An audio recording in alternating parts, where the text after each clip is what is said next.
Welcome back my YouTube channel sociology live study. और प्रिय विद्यार्थियों, आज की क्लास में मैं आपको बताऊंगा कि समाजशास्त्र का अर्थ क्या है और उत्पत्ति के बारे में कुछ साधारण सी जानकारी।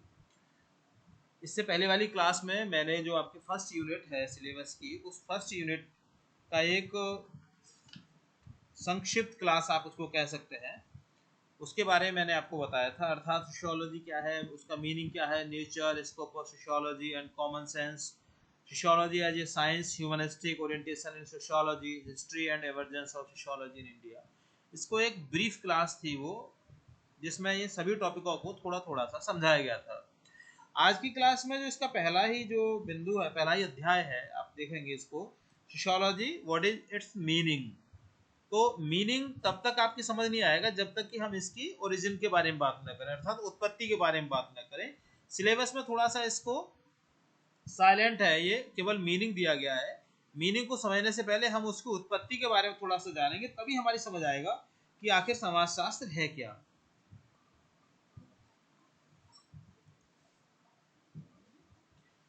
अब शाब्दिक अर्थ के बारे में मैंने कल भी आपको बताया था कि जो शाब्दिक अर्थ है वो दो शब्दों से मिलकर बना है, ये सोशियस और लोजस। सोशियस जो शब्द है वो लैटिन भाषा से लिया गया है और लोजस जो शब्द है वो आपका ग्रीक भाषा से लिया गया है। तो हाइब्रिड जो टर्मोलॉजी है, जो टर्म है इसकी, वो सोशियोलॉजी है, जो 1838 में अगस्त काम्टे के द्वारा इसका नामकरण किया गया था। French philosopher Auguste Comte coined the term sociology in 1838। Initially he named it social physics, therefore he is known as the father of sociology।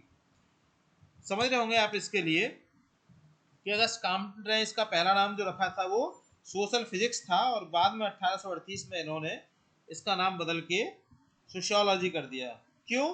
क्योंकि वो मानते थे कि जो समस्त मानवीय प्रगति का आधार समाज है, और समाज में घटित जो घटनाएं घटित होती हैं वो भी निश्चित प्राकृतिक नियमों के आधार पर ही घटित होती हैं। वो ये देख के चलते थे कि जैसे बारिश होती है, दिन निकलता है, रात होती है, सूर्य है, ठंड का मौसम आता है, ये सारी की सारी प्राकृतिक घटनाएं हैं। इसलिए सामाजिक व्यवस्था एवं प्रगति तब तक संभव नहीं है जब तक कि हम इन आधारभूत नियमों को समझ नहीं लेते हैं। सामाजिक अराजकता व विघटन से मुक्ति भी इसी प्रक्रिया से मिल सकती है। इसलिए सामाजिक घटनाओं का अध्ययन सैद्धांतिक और व्यवहारिक दोनों दृष्टियों से महत्वपूर्ण है। अतः सामाजिक घटनाओं का अध्ययन करने के लिए कॉम्ट ने एक जो विशेष विज्ञान की नींव रखी, और उसी को मतलब तब उन्होंने, चूंकि इसका नाम सोशल फिजिक्स रखा, और बाद में फिर उन्होंने क्या किया, इसका नाम बदल के सोशियोलॉजी कर दिया। लैटिन भाषा का जो शब्द है, जैसे मैंने भी आपको बताया था, सोशियस, जिसका अर्थ होता है समाज या समाज से संबंधित, और ग्रीक भाषा में लोजस शब्द का जो मीनिंग है वो नॉलेज या ज्ञान, साइंस, विज्ञान, है ना, शास्त्र अथवा अध्ययन से होता है। तो इस आधार पर अगर हम देखें सोशियोलॉजी या समाज शास्त्र का जो शाब्दिक अर्थ है वो समाज का अध्ययन है, समाज का विज्ञान है। समाज शब्द का प्रयोग मनुष्यों के संदर्भ में ही किया जाता है, अतः कहा जा सकता है कि समाज शास्त्र मानव समाज का अध्ययन करने वाला एक विज्ञान है। जेएस मिल ने इसके बारे में क्या बताया था? उन्होंने कहा कि जेएस मिल क्या कहते हैं इसमें, वो कह रहे हैं कि जेएस मिल कॉल्ड सोशियोलॉजी ए मोंग्रल वर्ड, अर्थात दो भाषाओं की अवैध संतान। वो कहता है because it combines Latin and Greek, he suggested the term ethology. ध्यान रखिए, ये मल्टीपल चॉइस क्वेश्चन में आपसे पूछ लिया जाता है कि जेएस मिल ने सोशियोलॉजी के लिए क्या नाम सुझाया था। तो इसका सही आंसर है वो इथोलॉजी इसका नाम रखना चाहते थे। उनको लगता था कि चूंकि दो शब्दों का ये कॉम्बिनेशन है, सोशियस और लोजस, तो सोशियस लैटिन भाषा का है और लोजस ग्रीक भाषा का है, तो ये दो भाषाओं के वैध संतान है, ऐसा उन्होंने जीएस मिल ने माना।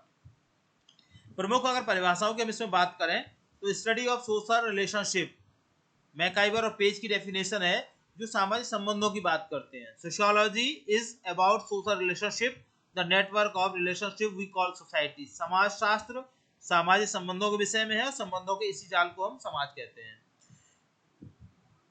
स्टडी ऑफ सोशल इंस्टीट्यूशन, इमाल दुर्खिम क्या मानते हैं?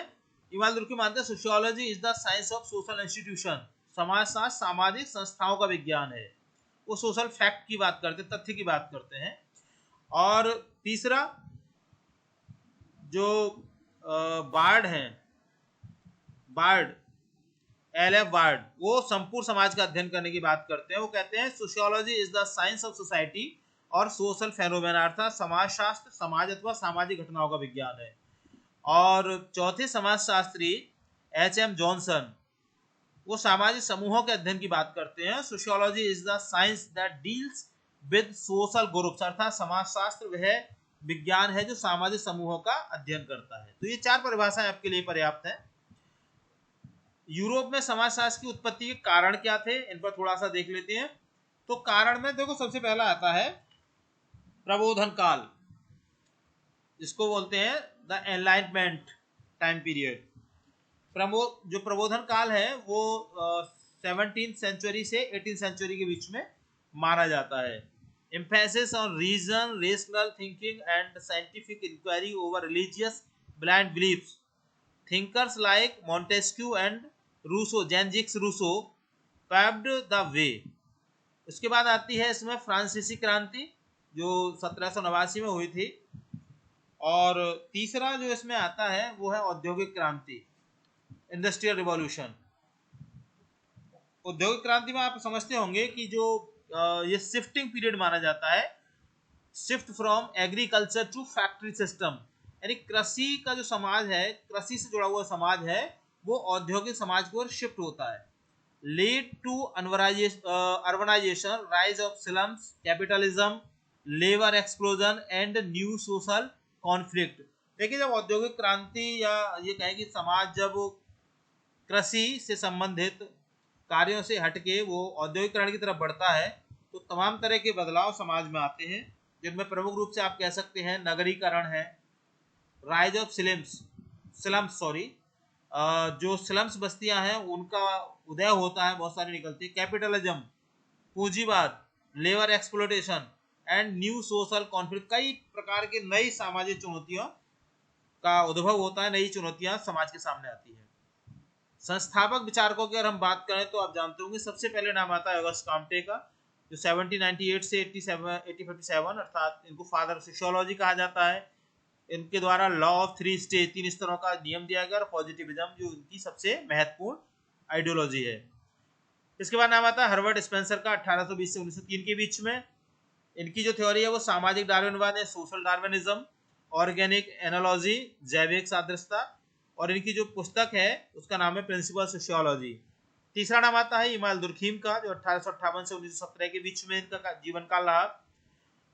कंसेप्ट ऑफ सोशल फैक्ट, इन सामाजिक तथ्य, division of labour and society theory, और फर्स्ट प्रोफेसर ऑफ सोशियोलॉजी। इनको माना जाता है कि ये समाजशास्त्र के पहले प्रोफेसर थे। और चौथा नाम आता है मैक्स वेबर का, जिनका जीवन काल 1864 से 1920 के बीच में रहा। थ्योरी ऑफ सोशल एक्शन, अर्थात सामाजिक क्रिया का सिद्धांत दिया। कंसेप्ट ऑफ वर्स्टेहन, मतलब समझना उसको, और आइडियल टाइप्स ऑफ ब्यूरोक्रेसी, ये इनके थॉट्स हैं जो सोशियोलॉजी के लिए सबसे महत्वपूर्ण माने जाते हैं। भारत में समाजशास्त्र की उत्पत्ति और विकास की अगर हम बात करें तो 1914 से लेकर 1919 ये बॉम्बे विश्वविद्यालय में sociology start in 1914, department establish in 1919, 1999 में डिपार्टमेंट का मतलब एस्टेब्लिश हुआ, डिपार्टमेंट स्थापित हुआ under Sir Patrick Geddes, later led by the GS Ghurye, father of Indian sociology. 1921 Lucknow University में department started under Radha Kamal Mukherjee and DP Mukherjee, developed holistic Indian social thoughts. 1930 onwards expansion across India, Pune University, इसमें Iravati Karve, Mysore University and Delhi School of Economics, इसमें MN Srinivas के द्वारा इस समाजशास्त्र को स्थापित किया गया। की इंडियंस पायनियर्स की अगर हम बात करें, जो प्रमुख भारतीय विद्वान है, उनमें सबसे पहला नाम आता है GS गुरिये का, जिनका थॉट्स है caste and race in India, caste class and occupation. इनको भारतीय समाजशास्त्र का जनक या भारतीय समाजशास्त्र का पिता कहा जाता है।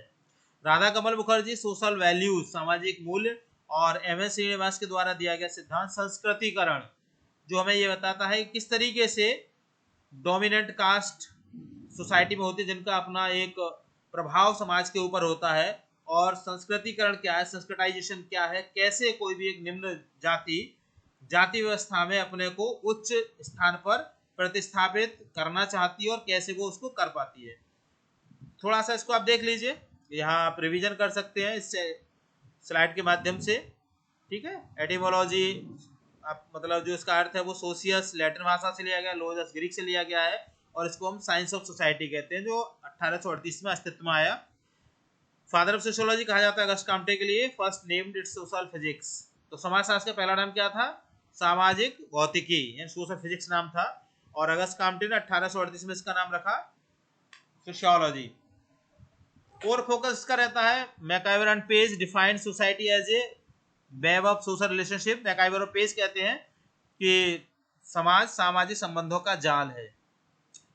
European origin trigger, commercial revolution, enlightenment, French revolution, industrial revolution.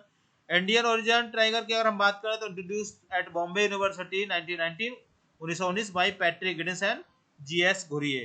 देख लेते हैं कौन कौन से इंपॉर्टेंट क्वेश्चंस है जो आपके एग्जाम में आने की संभावना रहती है, तो उनको अभी से आप देख के चलेंगे। तो इसमें पहला प्रश्न है define sociology, discuss the origin and etymological meaning, अर्थात समाजशास्त्र को परिभाषित कीजिए और इसकी उत्पत्ति तथा शाब्दिक अर्थ की विवेचना कीजिए।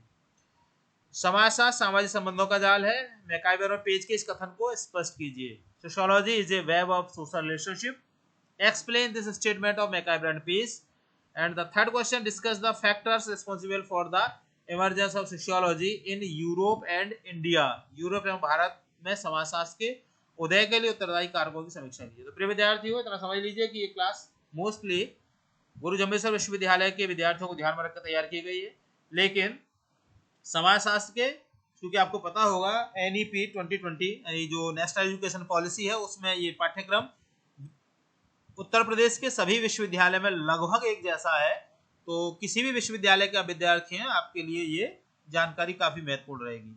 तो मेरा निवेदन है, अगर आप चैनल पर नए हैं तो इसको सब्सक्राइब कीजिए, वीडियो पसंद आए लाइक शेयर कीजिएगा। कोई क्वेरी है तो कमेंट सेक्शन में लिख के मुझे जरूर बताइए। साथ ही ये भी बता सकते हैं आपकी अगली क्लास आप किस टॉपिक पर चाहते हैं, तो मेरा प्रयास रहेगा कि आपको उसी टॉपिक पर अगली क्लास दे दी जाए। तो चैनल पर जुड़ने के लिए थैंक यू, मिलेंगे अगली क्लास में, तब तक के लिए जय हिंद।